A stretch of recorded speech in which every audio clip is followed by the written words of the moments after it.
You don't have any relationship with Jesus, Mahavir, Buddha, Krishna, not at all.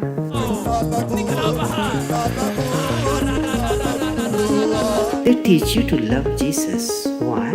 Because he turned water into wine. अध्यात्म तो चमत्कारों के विरुद्ध खड़ा होता है और अंधविश्वास के विरुद्ध खड़ा होता है। जो लोग ऐसा काम कर रहे हैं वो वैज्ञानिक तो नहीं। तो राधे राधे दोस्तों। तो दोस्तों आज भारत के एक ऐसी व्यक्ति की कहानी की पर्दाफाश करने जा रहे हैं जो भारत के धार्मिक और सामाजिक जीवन को हिला देने वाला है। जिस व्यक्ति का नाम है धीरेन्द्र शास्त्री और उन्हें भगेश्वर धाम सरकार के नाम से भी जाना जाता है। यह एक ऐसे बाबा हैं जो लाखों लोगों को अपनी ओर आकर्षित करते हैं, लेकिन इनके पीछे छिपे विवाद, आरोप और खुलासे इतने गहरे हैं। आइए जानते हैं बाबा के बयानों के साथ इनकी जीवन का असली चेहरा। ये बाबा अपने भक्तों को जो मूर्ख बनाते हैं और जिस व्यक्ति को कहते हैं कि इसके अंदर से आत्मा को हम बाहर निकाल रहे हैं, हम हनुमान जी से बात कर रहे हैं, हम राम जी से बात कर रहे हैं, तो वीडियो में बने रहिए। आज हम इस व्यक्ति की पर्दाफाश करने वाले, तो चलिए शुरू करते हैं। इसके सिर में मारो जरा, गला पकड़ इसका, गला पकड़।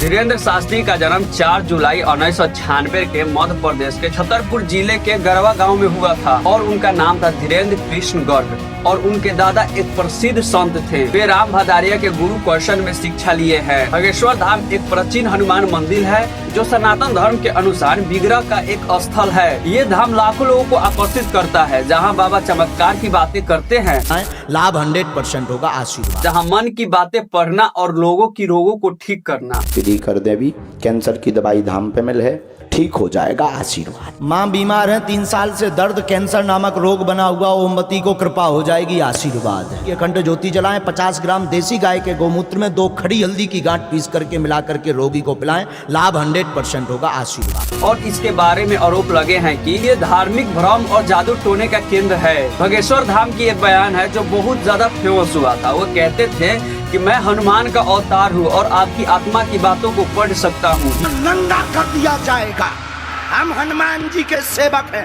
यह बयान उनका चमत्कार का हिस्सा है, लेकिन इस बयान को लेकर विवाद उठा। लेकिन विश्लेषकों को मानना है कि ये भक्तों को धोखा देने का तरीका है। भगेश्वर धाम का इतिहास लगभग 300 साल पुराना है, लेकिन जब से धीरेन्द्र शास्त्री इसमें एंट्री किए हैं, जब से ये सामाजिक और राजनीतिक रूप से प्रभावित हो गया। वे भारत के राष्ट्रीय धर्म को मजबूत करने के लिए बोलते हैं, लेकिन इससे लेकर आरोप लगे हैं कि ये हिंदू और अन्य धर्मों को लेकर ये विवाद पैदा कर रहे हैं। धीरेन्द्र शास्त्री की बयान की एक और प्रसिद्धि है। उसमें उन्होंने कहा था, मैं भगवान की दया से मैं रोगों को ठीक कर सकता हूँ। कैंसर रोग है, दूसरे स्टेज का है, हम एक विधि कर देवी, कैंसर की दवाई धाम पे मिल है, ठीक हो जाएगा, आशीर्वाद। ये भी बयान उनकी चमत्कार का हिस्सा है, जहां वो भक्तों को आशीर्वाद देते हैं, लेकिन वही विश्लेषण का मानना है कि ये सभी को भ्रमित कर रहे हैं और वे भक्तों को धोखा दे रहे हैं। और उदाहरण के लिए उन्होंने कहा कि मैं मन की बातें पढ़ सकता हूं और ये भगवान की देन है। ये बयान उनकी आध्यात्मिक भावनाओं को दर्शाता है, लेकिन इससे लेकर आरोप लगे हैं कि ये जादू टोने का रूप है।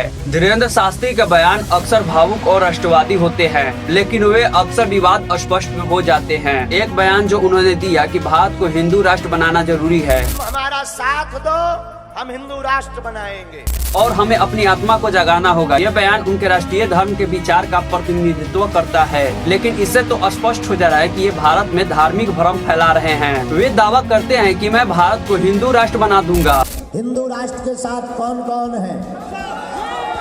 जो विभिन्न धर्मों के लिए खतरा पैदा करता है। एक और बयान, जो लोग धर्म के विरुद्ध हैं उन्हें बर्दाश्त नहीं किया जाएगा। उनका ये भी दावा है कि भारत भगवान राम से जाना जाएगा। प्रार्थना हिंदुओं जगो, घर पर फेंके उसके घर जैसे भी लेकर चलो, क्योंकि ये भारत सनातनियों का है। ये बयान है जो उनकी राजनीतिक प्रभाव को दर्शाता है, जहां वे हिंदू एकता को बढ़ावा देता है। लेकिन इस सब बयान को सुनकर हमें ये लग रहा है कि धीरेन्द्र शास्त्री जो हैं हिंसा और विभाजन की बढ़ावा देते हैं। जो इनका काम है उस काम को छोड़कर ये अब राजनीति की दुनिया में कूदने वाले हैं। आज कूदे या कुछ दिन बाद कूदे, लेकिन ये राजनीति की दुनिया में डेग रखने वाले हैं। उदाहरण के लिए जैसे तुम जागो तुम लापरवाह हो, ये बयान उनकी भावुक भाषाओं का हिस्सा है, लेकिन इसे लेकर आलोचक हुई है कि ये भारत में सामाजिक विवाद पैदा कर रहे हैं। धीरेन्द्र शास्त्री पे तो बहुत सारे आरोप लगे, लेकिन कुछ आरोप साबित भी हुए। एक प्रमुख आरोप है जो जादू टोना का है।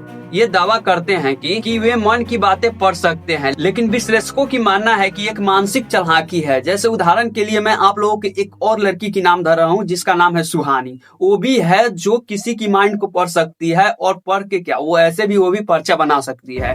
वैसे ही करते हैं धीरेंद्र शास्त्री, वो भी किसी की माइंड को पढ़कर और पर्चा बना देते हैं। तो लोग जो हैं हमारे देश के जो भक्त हैं उनके, वे कहते हैं कि नहीं, हमारे ये जो धीरेंद्र शास्त्री हैं ये भगवान है, क्योंकि सब जान जा रहे हैं। और इनका एक बयान बहुत ज्यादा फेमस है। वे कहते हैं कि हम लोगों की आत्मा पढ़ लेते हैं, लेकिन इसे देखकर स्पष्ट हो जा रहा है कि ये जो भक्त हैं इन्हें ये मूर्ख बना रहे हैं। एक और आरोप जो हिंसा और विभाजन का बढ़ावा देता है, धीरेंद्र शास्त्री कहते हैं कि हिंदू अपनी हाथों में हथियार उठा लो। कुछ दिलो, कायरो जग जाओ, अब सब हिंदू अपने हाथ में हथियार उठा लो।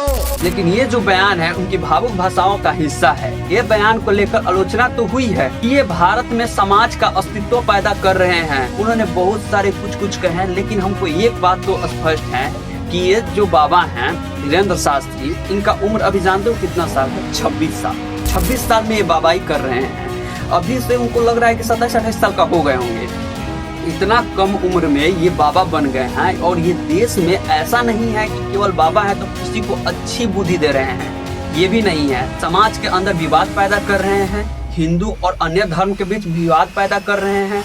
इनको ये समझना चाहिए कि हम बाबा हैं तो हम सबको एकजुट करके चलें, लेकिन ऐसा इनका मानना नहीं है। ये केवल हिंदू राष्ट्र बनाना चाहते हैं। इनको ये भी समझना चाहिए कि हमारे देश की संविधान में ऐसा भी नहीं है कि केवल यहाँ पे हिंदू राष्ट्र रहेगा, केवल यहाँ पे हिंदू रहेगा। अगर ऐसा रहता तो हमारे जो बनाने वाले हैं संविधान कोई 1-2 दिन के अंदर नहीं बना है।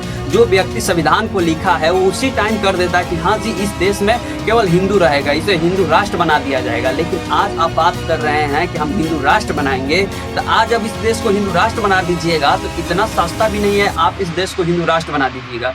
और बनाने की दावा कर भी रहे हैं तो आखिर इस देश के अन्य धर्म के लोग कहाँ जाएंगे, किस देश में प्रवेश करेंगे, कहाँ रहेंगे? जिस देश में उनकी रहना खाना पीना सब कुछ है, वो अपने देश को छोड़कर कैसे जाएंगे? धीरेंद्र शास्त्री का समर्थक उन्हें आध्यात्मिक गुरु मानते हैं। वे मानते हैं कि उन्होंने सनातन की प्रचार कर रहे हैं। वे कहते हैं सब कि उनकी बयान में भगवान की दया है। उदाहरण के लिए जैसे एक उनकी समर्थक कहता है कि ये भगवान के वरदान है कि धीरेंद्र शास्त्री हमें आशीर्वाद देते हैं, और वे आरोप को झूठा मानते हैं और कहते हैं कि ये धार्मिक भ्रम है। यही धीरेंद्र शास्त्री की पूरी कहानी थी। जो ये व्यक्ति एक बाबा हैं, ये व्यक्ति इनकी दादाजी थे, वो बाबाई करते थे, वो भी एक प्रसिद्ध संत थे। वो प्रसिद्ध हुए थे पगड़ी वाले बाबा से, और ये व्यक्ति भी उन्हीं से कुछ तर्क लेकर और ये भी अपनी आश्रम खोल दिया। उस आश्रम में भीड़ बहुत ज्यादा होता है। धीरेंद्र शास्त्री के देखने के लिए बहुत लोग हैं, लेकिन कुछ लोग अनभक्त होते हैं जो इनकी तर्क को नहीं समझ पाते हैं। जो व्यक्ति देश के अंदर में रहकर ये भ्रम फैला रहा है कि केवल हम भारत को हिंदू राष्ट्र बना देंगे, इतना आसान रहता तो संविधान को इन्हीं को दे देना चाहिए लिखने के लिए, क्योंकि ये भी लिखते तो आराम से भाई हिंदू राष्ट्र बना देते। लेकिन हमारे संविधान में तो ऐसा नहीं है कि कोई व्यक्ति हमारे देश को हिंदू राष्ट्र बना दे। लेकिन इस देश में सभी धर्म को रहने की अनुमति है। आप बाबा है तो अपने धर्म को प्रचार कीजिए, इसमें कोई दोहराए नहीं है। हम भी हिंदू है तो हम भी अपने धर्म की प्रचार करते हैं, लेकिन हम किसी अन्य धर्म को क्यों ठेस पहुँचाए? वो अपना धर्म को लेकर वो भी जी रहा है, अपना धर्म लेकर हम भी जी रहे हैं, अपने समाज के लिए हम जी रहे हैं, वो अपने समाज के लिए जी रहा है। तो फाइनली आज के वीडियो को खत्म करते हैं। आई होप कि वीडियो देखकर आप सभी को अच्छा लगा होगा। अगर अच्छा लगा तो प्लीज वीडियो को लाइक कीजिए, चैनल को सब्सक्राइब कीजिए। चलिए मिलते हैं नेक्स्ट वीडियो में, तब तक के लिए बाय बाय।